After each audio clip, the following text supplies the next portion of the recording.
Bismillahirrahmanirrahim. Assalamualaikum warahmatullahi wabarakatuh.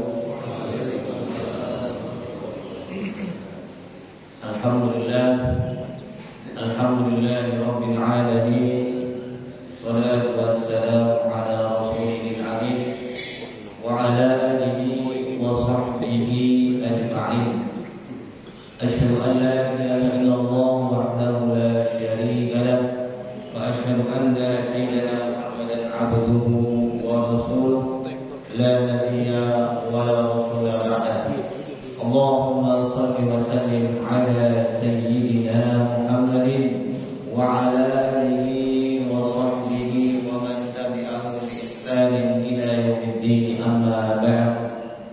Jamaah salat subuh yang berbahagia, segala puji bagi Allah Subhanahu wa taala atas segala limpahan nikmat dan karunia-Nya, terutama nikmat iman, nikmat Islam, nikmat sehat walafiat, sehingga pada pagi hari ini kita bisa duduk bersama dalam majelis ilmu ini. Kita berharap kepada Allah Subhanahu wa taala agar selalu mencurahkan rahmat, taufik, hidayah kepada kita semua. Amin ya rabbal alamin. Salawat serta salam bagi kita dan Muhammad sallallahu alaihi wasallam beserta keluarga, para sahabat, para pengikutnya yang insyaallah kita semua termasuk di dalamnya. Amin ya rabbal alamin. Pada pagi hari yang berbahagia ini kita akan meneruskan kajian tafsir kita dari surat Al-Lail, yang dimana pada pertemuan yang lalu kita telah membahas ayat yang ke-8, dimana dalam ayat itu Allah Subhanahu wa taala menjelaskan dua sifat golongan yang akan mendapatkan kesengsaraan. Ayat 8 bunyinya Allah Subhanahu wa taala berfirman, wa amma man bakhila wastaghna. Adapun orang yang kikir dan merasa tidak butuh dengan Allah Subhanahu wa taala. Jadi di dalam ayat 8 itu Allah jelaskan dua sifat orang yang akan Allah mudahkan menuju jalan kesengsaraan: pelit dan tidak butuh kepada Allah Subhanahu wa taala. Maka di pagi ini kita akan melanjutkan ayat yang ke-9, sifat yang ketiga dari golongan yang kedua. Allah Subhanahu wa taala berfirman, wa kadzdzaba bil husna. Sifat yang ketiga untuk golongan yang kedua, selain dia pelit, selain dia tidak butuh dengan pertolongan Allah, tidak butuh dengan Allah, yang ketiga sifatnya adalah mendustakan al-husna. Kata al-husna ini pernah kita bahas di ayat yang ke-6.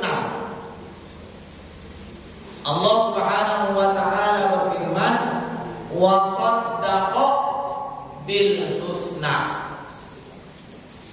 Sifat golongan yang pertama adalah membenarkan al-husna.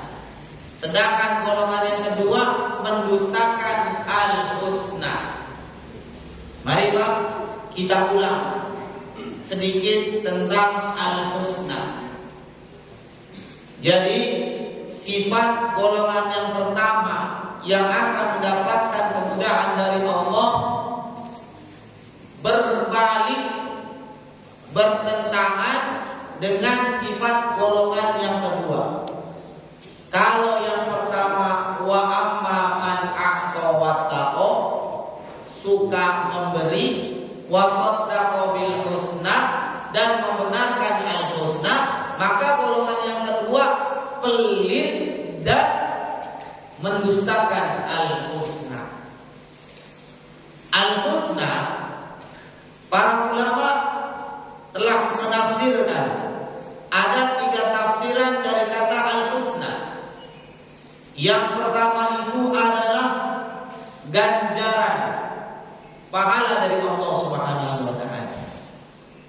Kalau orang yang pertama mempercayai ganjaran, maka golongan yang kedua mendustakan ganjaran pahala dari Allah Subhanahu wa taala.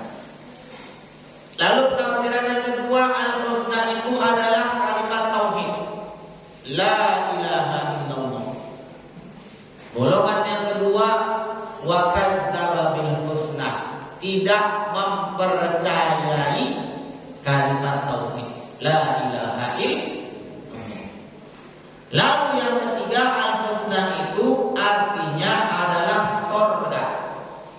Penafsiran yang ketiga, surga.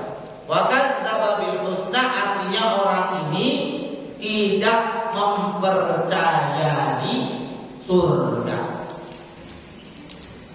Jadi kalau golongan yang ketiga ini, selain dia pelit, selain dia tidak butuh sama Allah, dia tidak mempercayai ganjaran dari Allah Subhanahu wa taala. Makanya mereka pelit. Kenapa mereka pelit? Karena mereka tidak mempercayai ganjaran pahala dari Allah Subhanahu wa taala. Mereka tidak mau bersedekah. Kenapa tidak mau bersedekah? Karena mereka tidak mempercayai ganjaran. Toh mereka berpikir, kalau saya bersedekah saya rugi. Kenapa rugi? Harta saya berkurang.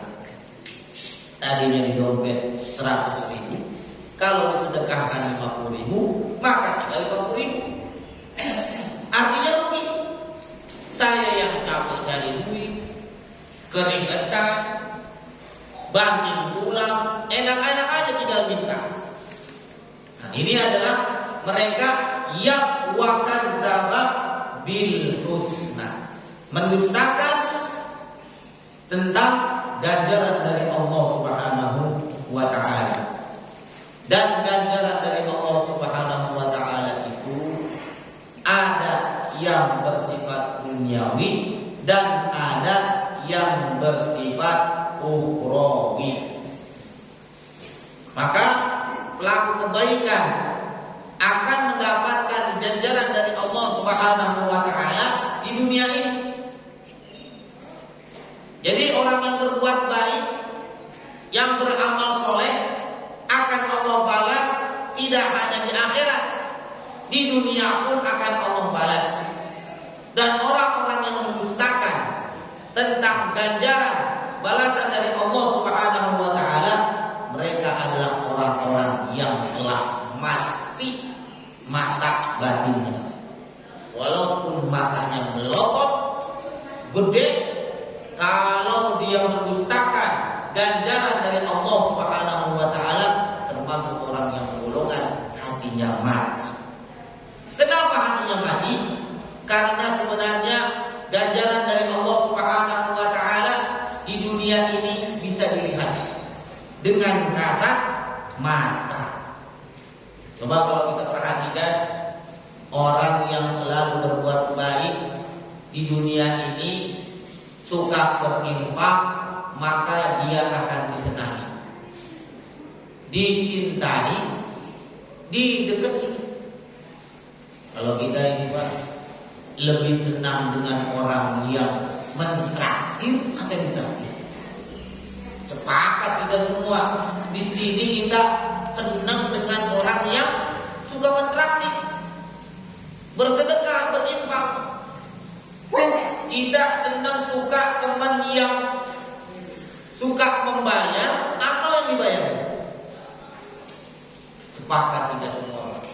Senang, suka, cinta sama teman yang suka bayar. Daripada yang dibayar dulu. Pasti kita ada kenapa dia tuh orangnya dibayar dulu, sedikit makan bakso udah saya dibayar. Tapi begitu mah enak tuh baik. Jangankan Wah, stick aja dibayarin tidak. Dan teman-teman dia itu baik. Tuh.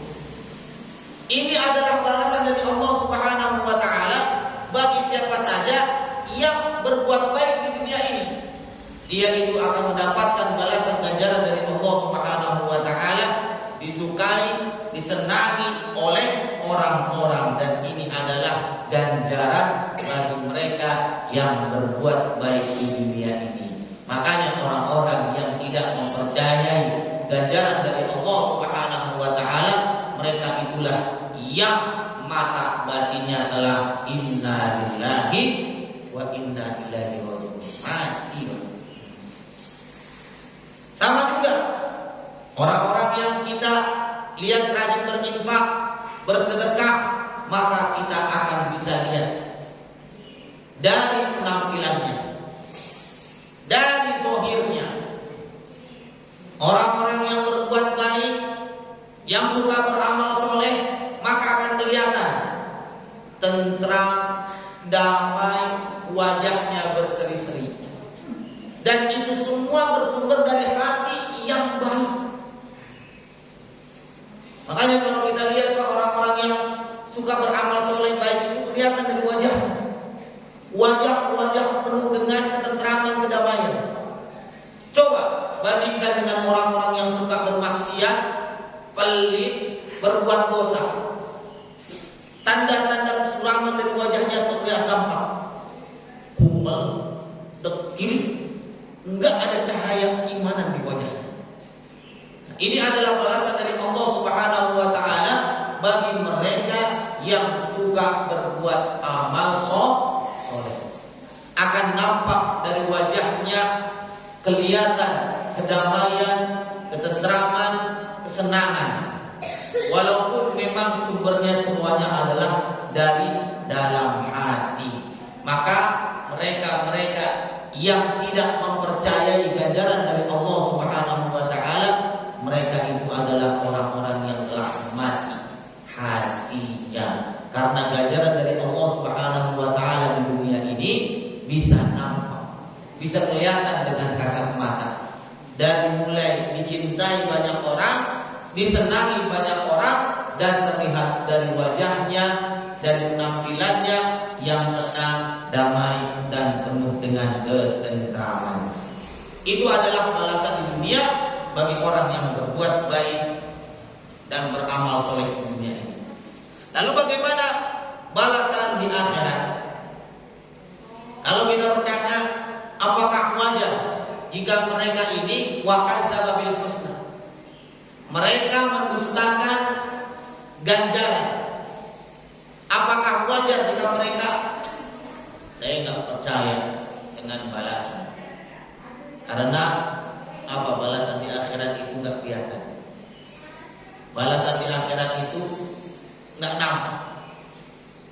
Karena mereka ini kadang-kadang mengatakan sesuatu yang tidak bisa terlihat maka tidak ada. Balasan di akhirat itu nggak kelihatan, maka mereka meyakini bahwa akhirat itu, balasan di akhirat nggak ada, ganjaran di akhirat nggak ada. Maka kita katakan kepada mereka bahwa sesuatu yang tidak bisa terlihat belum tentu itu ada. Atau kata lainnya, bahwa sesuatu yang tidak terlihat, sesuatu itu ada yang kita bisa rasakan. Contohnya mana? Contohnya akal. Akal itu tidak bisa dilihat, tapi kita bisa merasakan keberadaannya. Akal itu bisa dilihat. Akal itu bisa dilihat. Iya, kalau kita belah kepala kita itu kan akal. Itu bukan akal. Itu otak. Bukan akal.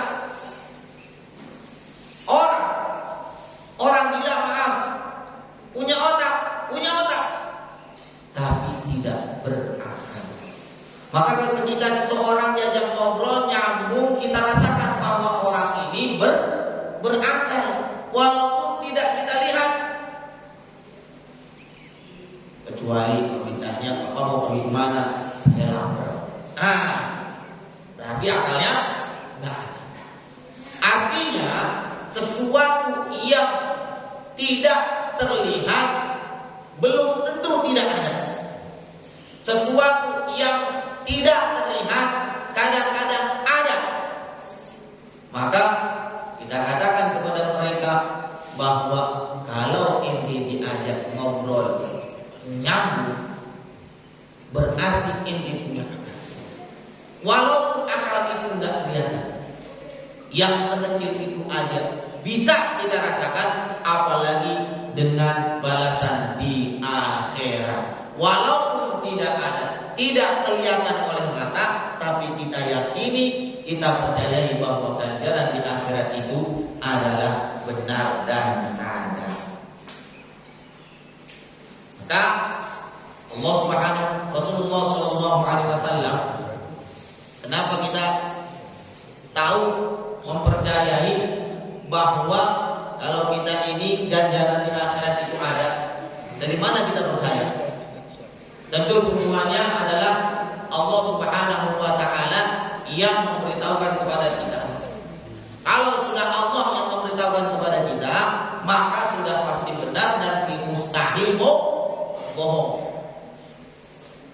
Salah satu doa iftitah yang dibaca oleh Rasulullah Sallallahu Alaihi Wasallam ketika sholat tahajud adalah Allahumma lakal hamdu anta rabbus samawati wal ardi wa man fihim, wa lakal hamdu anta qayyumus samawati wal ardi wa man fihim, wa lakal hamdu anta nurus samawati wal ardi wa man fihim, antal haqq.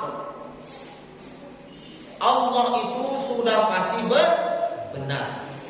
Wa qauluhul haq wa qaulukal haq, dan firmanmu sudah pasti benar. Wa wa'dukal haq, janjimu benar. Wal jannatul haq, dan surga itu pasti benar.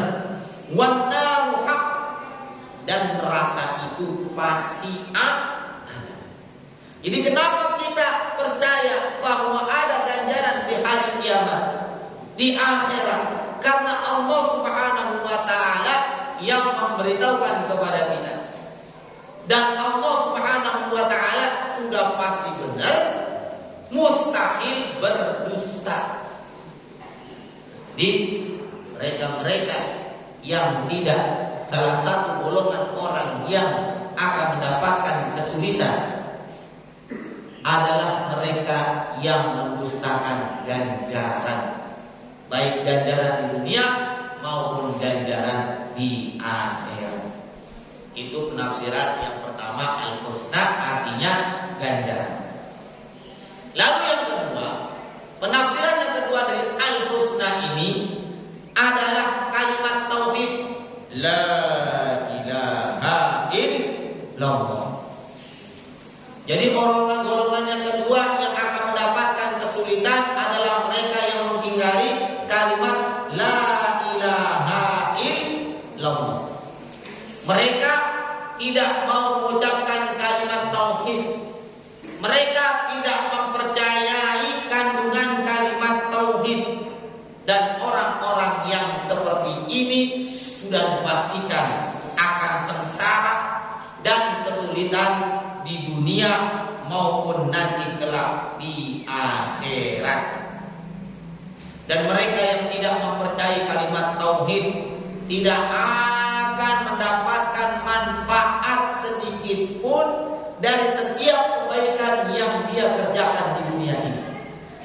Dia menyangka yang mengingkari kalimat tauhid, yang mengingkari kalimat la ilaha illallah, sudah beramal banyak di dunia ini, bersedekah, membantu orang lain, menyantuni anak yatim, membangun masjid. Tapi kalau tidak mempercayai kalimat tauhid, maka amalan-amalan mereka itu musnah di hari kiamat. Tidak akan mendapatkan manfaat sedikit pun dari kebaikan yang dia kerjakan di dunia ini. Allah Subhanahu wa taala berfirman, "Matsalul ladzina kafaru bi rabbihim a'maluhum karamadin ishtaddat bihi rihu fi yaumin 'asif." Perumpamaan orang yang ingkar kepada Tuhannya, perbuatan mereka itu seperti abu yang ditiup oleh angin keras pada suatu hari yang berangin kencang. La yaqdiruna mimma kasabu ala syai'. Mereka tidak kuasa mendatangkan manfaat sama sekali dari apa yang telah mereka kerjakan di dunia ini. Jadi kalau misalnya ada orang yang mengatakan walaupun dia nggak beriman, nggak muslim, tapi kan dia orang baik, kira-kira adil gak Pak? Orang baik, suka membantu, menolong, orangnya baik banget, dermawan, mati cuma gara-gara tak mengucapkan la ilaha illallah, tidak mempercayai kalimat tauhid, di neraka, diceburkan di akhirat ke dalam neraka. Kira-kira adil atau tidak? Kan Allah itu maha adil. Kasihan banget, masa gara-gara cuma nggak mengucapkan kalimat tauhid dia masuk neraka. Berarti Allah kira-kira kejam banget dan nggak adil, kasihan. Oke, kita akan jawab begini. Kalau memang menurut ente Allah nggak adil gara-gara cuma nggak mengucapkan kalimat tauhid la ilaha illallah, dia baik, dia dermawan, suka menolong, di akhirat masuk neraka. Oke, coba bandingkan dengan kalau seandainya ada orang mahasiswa ini hendak mendaftar, akan tetapi langsung ikut kuliah, ikut proses pembelajaran selama 4 tahun di universitas di bangku kuliah. Kira-kira ya mungkin ini mahasiswa yang tidak mendaftar, mahasiswa ilegal. Akan tetapi mahasiswa ilegal ini walaupun tidak mendaftar, dia pinter, dia rajin, bahkan nilainya setiap kali ujian semester mendapatkan kemudian sempurna, mumtaz.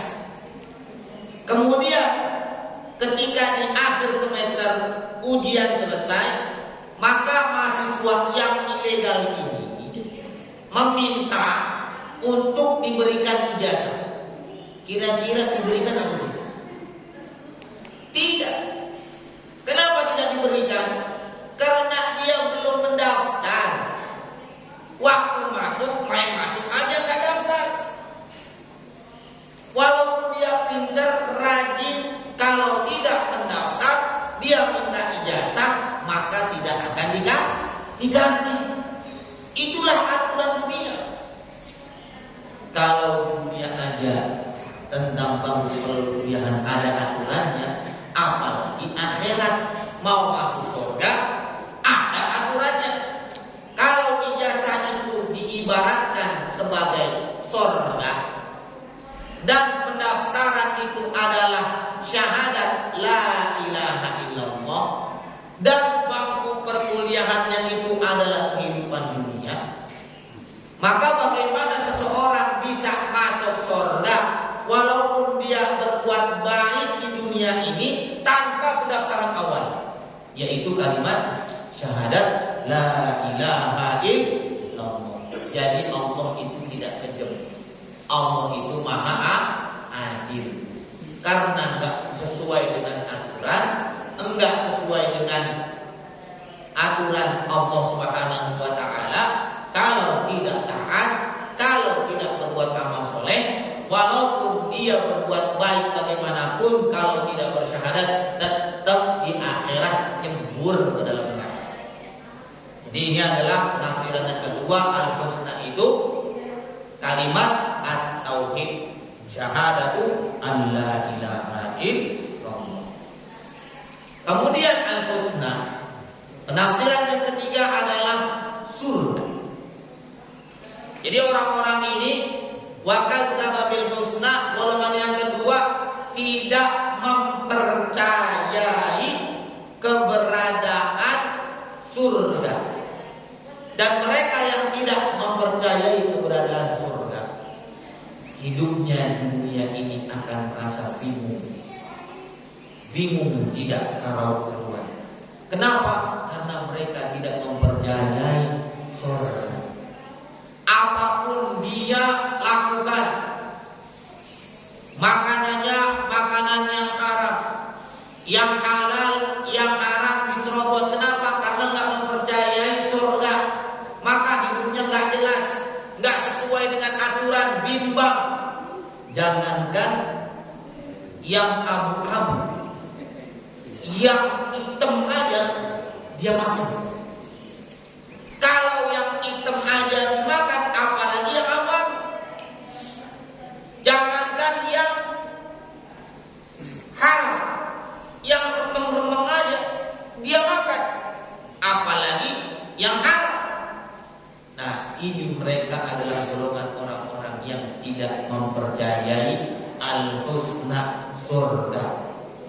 Dan ketika nanti di akhirat orang-orang yang seperti ini mati dan kemudian ternyata dibangkitkan, oh ternyata ada surga, maka mereka itu akan berkeinginan kembali ke dalam kehidupan dunia. Padahal waktu di dunianya dia nggak percaya dengan surga dan neraka. Tapi ketika mati dan dibangkitkan, ada surganya dan nerakanya, maka orang-orang yang seperti ini kelak akan minta kembali, minta kepada Allah agar dunia ini dikembalikan untuk beramal soleh.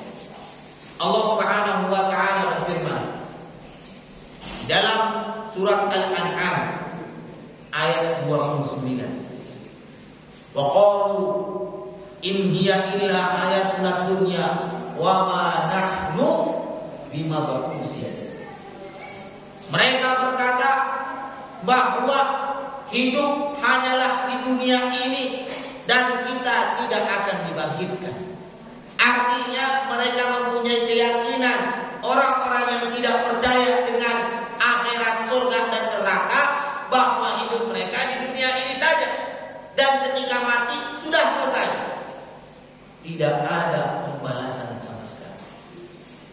Kemudian mereka akan diperlihatkan walau tara id wuqifu ala rabbihim. Dan seandainya engkau Muhammad melihat mereka, orang-orang yang tidak percaya dengan akhirat, pembalasan neraka dan surga, dihadapkan kepada Tuhannya, berdiri satu-satu kita di hadapan Allah Subhanahu wa taala. Qala alaysa hada bil haqq. Kemudian Allah, ketika mereka berhadapan berdiri di hadapan Allah, Allah bertanya, bukankah kebangkitan ini benar?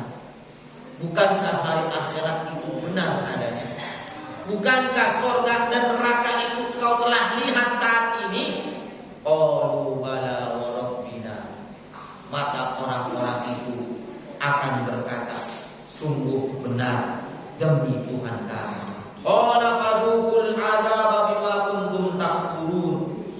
Dan Allah Subhanahu wa taala mengatakan kepada mereka yang tidak percaya dengan akhirat, rasakanlah azab ini karena dahulu engkau mengingkarinya.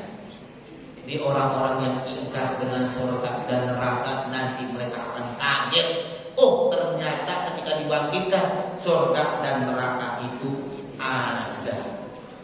Maka dari tiga penafsiran ini, al-husna yang pertama artinya ganjaran, dan yang kedua adalah kalimat tauhid, dan yang ketiga adalah surga atau neraka. Maka apa hubungan dari penafsiran ini? Ketiga-tiganya benar. Kenapa?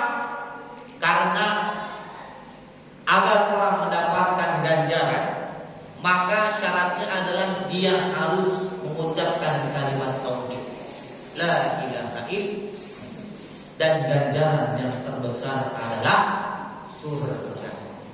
Jadi dari ketiga penafsiran ini saling berkaitan dan semuanya benar.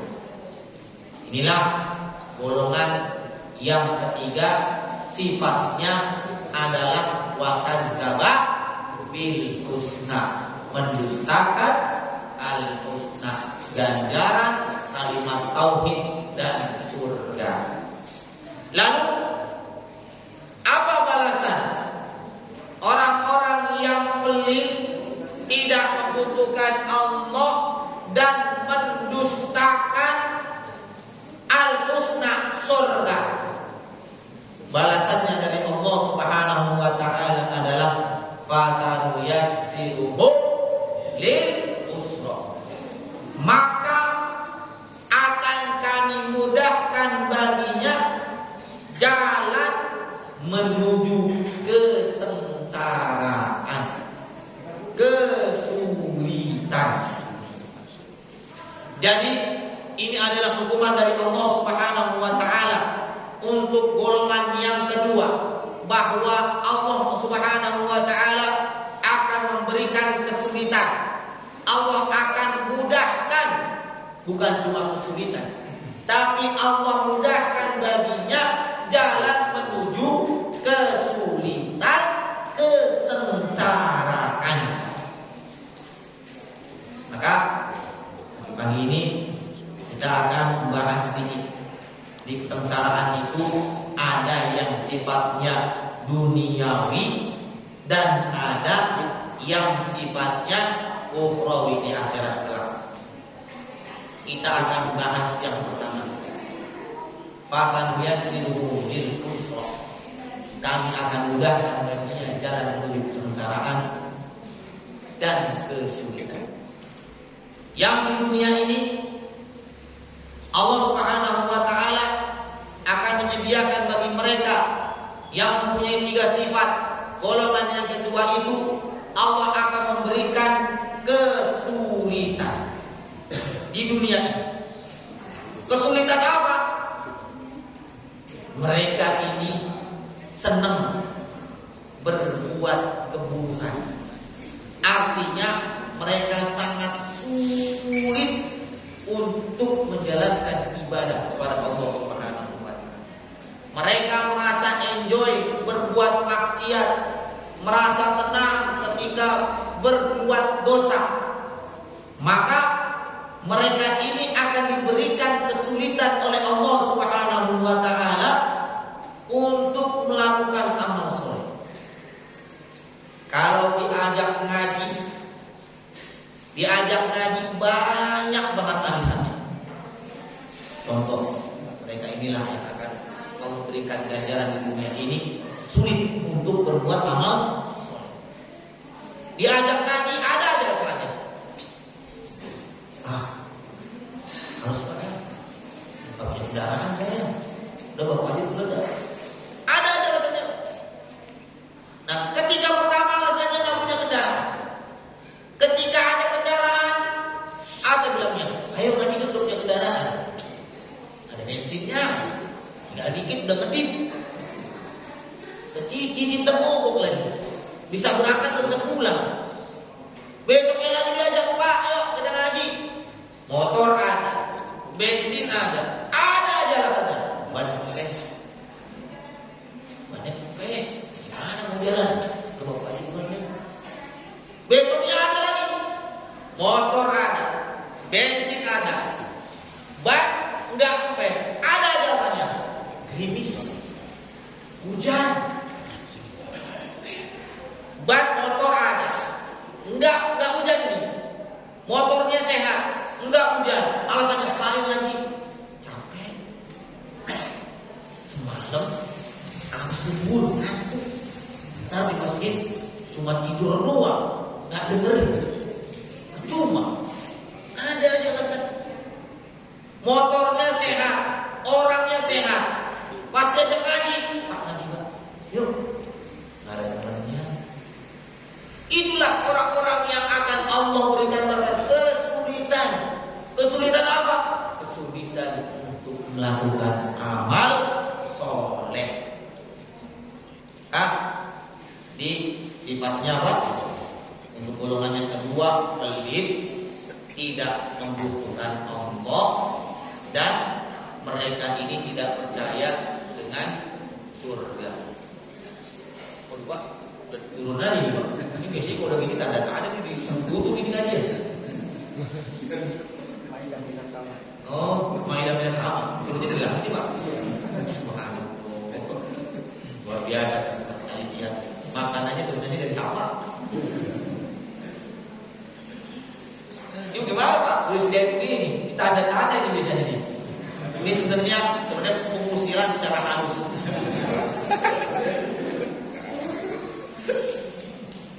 Jadi kayak ini masih lawak, Pak. Lanjut ya. Oh, dari ini. Jangan lama-lama. Nanti kalau ini tanda-tandanya harus cepat-cepat diselesaikan. Nah, jadi gimana? Nah, jadi orang-orang golongan yang ketiga itu mempunyai sifat pelit, tidak butuh sama Allah, dan tidak percaya dengan surga. Akhirnya Allah Subhanahu wa taala hukum dia akan mendapatkan kesulitan di dunia. Dan kesulitan itu, Pak, ada yang berupa lingkaran setan. Tahu Pak lingkaran setan? Artinya efek dominonya gini. Kalau orang kesulitannya gini. Orang kalau malas ngaji, maka Allah hukum dengan apa? Kebodohan. Kalau orang itu bodoh, kemudian Allah akan hukum apa? Dia akan melanggar aturan agama. Dan kalau sudah melanggar aturan agama, kalau dinasehati akan susah. Susah dinasehati. Kalau orang Betawi bilang bubel, banyak orang mecin. Nah, kalau sudah dinasehati susah, maka akan timbul sifat sombong. Kalau sudah timbul sifat sombong, maka dia akan merasa selalu benar. Ini adalah hukuman dari Allah Subhanahu wa taala. Kalau dia sudah merasa benar, maka kalau diajak ibadah sulit. Nah, itulah seperti itu. Hukuman dari Allah Subhanahu wa taala. Dan hukuman di dunia ini ada yang mereka itu lebih berat hukumannya daripada hukuman fisik. Katanya orang yang tidak pelit, tidak butuh Allah, tidak percaya di surga itu, katanya akan mendapatkan kesulitan. Tapi dia badannya sehat, rezekinya lancar, usahanya maju, perusahaannya semakin berkembang. Lalu di mana hukuman Allah Subhanahu wa taala? Ingat Pak, hukuman dari Allah Subhanahu wa taala itu tidak hanya menyasar kepada yang sifatnya fisik. Ada hukuman dari Allah Subhanahu wa taala yang sifatnya batin, di mana hukuman itu membuat seseorang akan malas beribadah kepada Allah Subhanahu wa taala. Malas berinfak, malas ke masjid, malas ngaji, malas mendidik anak istri, malas untuk mengunjungi orang tua kalau orang tuanya masih hidup. Ini adalah hukuman dari Allah Subhanahu wa taala. Dan hukuman dari Allah Subhanahu wa taala itu sumbernya adalah karena dosa dan maksiat yang dilakukan. Oleh sebab itu Imam Sufyan Ats-Tsauri pernah berkata, "Hurimtu qiyamul laili khamsata ashhurin bi dzanbin aznabtu." Imam Sufyan Ats-Tsauri pernah berkata bahwa aku pernah terhalang untuk melakukan sholat malam selama 5 bulan berturut-turut disebabkan karena satu dosa yang aku lakukan. Kemudian dikatakan, wa madzakal dzanbu, wahai imam, satu dosa itu apa sih sehingga engkau ini sulit bahkan meninggalkan sholat malam selama 5 bulan berturut-turut. Maka Imam Sufyan Ats-Tsauri berkata, "Ra'aitu rajulan yabki faqultu fi nafsi hadza murad." Dosa itu adalah ketika aku melihat seseorang beribadah kepada Allah sambil nangis, berdoanya nangis, sholatnya nangis, kelihatan. Maka Imam Syafi'i berkata dalam hatinya, orang ini ingin dipuji. Ya, satu dosanya apa? Suudzon. Suudzon ini dosa biasa atau luar biasa? Biasa. Kenapa biasa? Karena sering kita lakukan. Kita anggap dosa suudzon ini biasa, padahal luar biasa. Kenapa? Karena sering kita melakukan suudzon sesama muslim. Satu suudzon saja sudah bisa menghalangi seseorang untuk tidak bisa bangun sholat malam selama 5 bulan berturut-turut. Maka bagaimana jika dosa suudzon ini sering kita lakukan? Dosa itu membuat tubuh kita akan malas berbuat amal kebaikan. Dosa akan membuat diri kita ini, jasad kita ini akan sulit, berat sekali untuk melakukan amal soleh. Coba, kadang-kadang ada orang kalau diajak rekreasi paling semangat.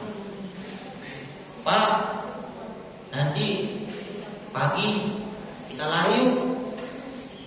Tuh situ tuh ada Car Free Day. Lari bolak-balik kuat, jarak tempuhnya 2 km. Pak, ke masjid yuk. Padahal rumahnya cuma 100 meter. Bahkan kadang-kadang ada orang yang rumahnya nempel sama masjid, tapi susahnya minta ampun. Tapi kalau diajak jalan-jalan RT paling semangat, bahkan ketua panitia. Tahu? Di ketua panitia ya semangat jalan-jalan ke masjid susah banget. Ini diakibatkan kenapa? Dosa-dosa yang dilakukan. Sehingga dosa-dosa itu membuat orang lemes, gak kuat kakinya untuk dilangkahkan ke masjid. Nah ini disebabkan dosa. Ada lagi, Imam Hasan Al-Basri pernah mengatakan, qala ar-rajulu lil Hasan Al-Basri, ada seseorang pernah berkata kepada Hasan Al-Basri, ya Aba Sa'id, wahai Aba Sa'id, julukannya Imam Hasan Al-Basri, inni abitu mu'af, wahai Imam, aku nih waktu malam tadi malam ini, aku tidur dalam keadaan sehat walafiat, sehat banget. Wa uhibbu qiyamal lail. Ketika aku sudah dalam keadaan sehat itu, aku sudah punya niat banget pengen bangun malam. Enggak cuma niat nih, dia sudah lakukan lagi usaha-usaha agar orang ini bisa sholat malam. Wa uhibbu tuhuri, dan aku sudah siapkan air untuk berwudu. Kalau sekarang kan tinggal cek keran. Ini orang dulu kan harus ngambil dulu di sungai, nimba dulu, baru masukin kamar mandi. Udah disiapkan ini. Sehat walafiat mau tidur. Kemudian udah ada niat, dan niat pun ada usahanya. Sudah disiapkan airnya. Lalu orang ini mengatakan apa? Fama balilah aku. Akan tetapi sudah usaha yang aku lakukan, kok susah banget aku bangun untuk sholat malam. Apa kata Imam Hasan Al-Basri? Zunubuka qayyadat, dosa-dosamu telah mengikat. Artinya karena dosa-dosa itu yang mengikat tubuh kita, maka tubuh ini tidak bisa digerakkan untuk menjalankan ketaatan kepada Allah Subhanahu wa Ta'ala. Jadi ketika kita kadang-kadang ada orang badannya steril, kuat, angkat gambarnya itu 10 kilo di mana? Untuk membuka matanya kelopak ini, yang beratnya nggak seberapa, berat banget. Pada kelopak mata, bahkan 10 kilo dia kuat, bahkan 20 kilo dia kuat, dia angkat. Tapi untuk membuka kelopak mata beratnya 60 meter. Ini semua disebabkan karena dosa. Dosanya mengikat matanya sehingga mata ini tidak bisa dibuka dan orang ini pun terlelap dalam tidurnya malam yang panjang. Jadi ya, dosa suudzon itu bisa membuat seseorang tidak melakukan sholat malam. Selain suudzon ada lagi dosa yang bisa kira-kira membuat kita itu tidak, tubuh ini nggak mau diajak untuk menjalankan ketaatan. Ini makanan disediain jam 6 kurang 10. Biasanya panitia kalau berdatangan ini Mbak, artinya 10 menit aja. Ini udah lebih 2 menit. Nah, kalau terusin aja Pak ya. Lanjut Pak ya. Angkat. Jadi, tadi itu dosa suudzon. Ada lagi dosa yang sifatnya itu adalah sesuatu yang kita masukkan ke dalam tubuh, dan itu pun bisa membuat tubuh ini malas, sulit untuk melakukan taat. Ada seseorang yang mengatakan, kam min aqlatin muni'at qiyamul lailat. Berapa banyak orang-orang yang memakan satu suapan dari yang haram, itu membuat dia tidak bisa bangun sholat malam. Bayangin Pak, cuma satu suap makanan bisa membuat orang terhalang untuk sholat malam. Padahal selama ini dia makanannya halal, tapi pada suatu saat dia makan satu suapan dari sesuatu yang haram. Ternyata sesuatu yang haram itu menghalangi orang ini untuk melakukan sholat. Kalau satu suap saja bisa menghalangi seseorang untuk sholat malam, bagaimana yang memang dasarnya penghasilannya yang haram? Karena ada orang yang pekerjaannya halal tapi dikotori dengan yang haram. Contoh kerjanya menurut perjanjian 8 jam, masuk jam 8, pulang jam 6. Teken nih. Jadi kewajiban dia harus kerja 8 jam. Kerjaannya halal, berarti kan gajinya halal, tapi yang halal itu dikotori. Dikotorinya bagaimana? Masuk terlambat, pulang paling cepat. Masuknya jam 11, pulang jam 1. Ngambil gajinya full. Artinya kewajibannya tidak ditunaikan dengan sebaik-baiknya. Tapi ketika minta haknya, minta full. Dan yang seperti ini, hati-hati, bisa jadi ini adalah rezeki yang haram. Dan yang haram ini bisa membuat seseorang tidak melakukan qiyamul lail. Apalagi orang-orang yang benar-benar kerjaannya haram. Contohnya apa Pak? Polo baru ditutup tuh Pak. Haram itu Pak. Diskotik, bir, itu ada cewek-cewek kekurangan baju. Semua itu haram. Praktek transaksi yang haram. Bagaimana orang-orang yang kerja di tempat seperti itu mau menjalankan ketaatan kepada Allah Subhanahu wa taala sedangkan mereka memakan dari hasil yang haram. Maka dosa-dosa itu akan membuat seseorang dia akan malas, lemas untuk menjalankan ketaatan kepada Allah Subhanahu wa taala. Dan ini adalah kesulitan yang Allah akan timpakan bagi mereka yang bakhil, tidak butuh kepada Allah dan mendustakan tentang surga. Akan diberikan kesulitan untuk melakukan ketaatan kepada Allah Subhanahu wa taala. Mungkin ini dulu yang bisa kita sampaikan. Insyaallah kita akan teruskan pada pertemuan berikutnya.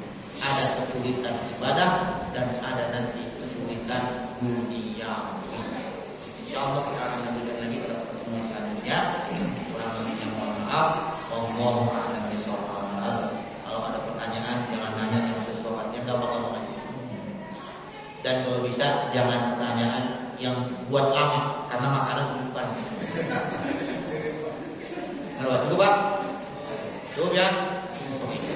Cukup tidak ada pertanyaan. Mari sama-sama kita tutup dengan doa kepada majelis. Subhanallahumma wa bihamdika asyhadu an la ilaha illa anta astaghfiruka wa atubu ilaik.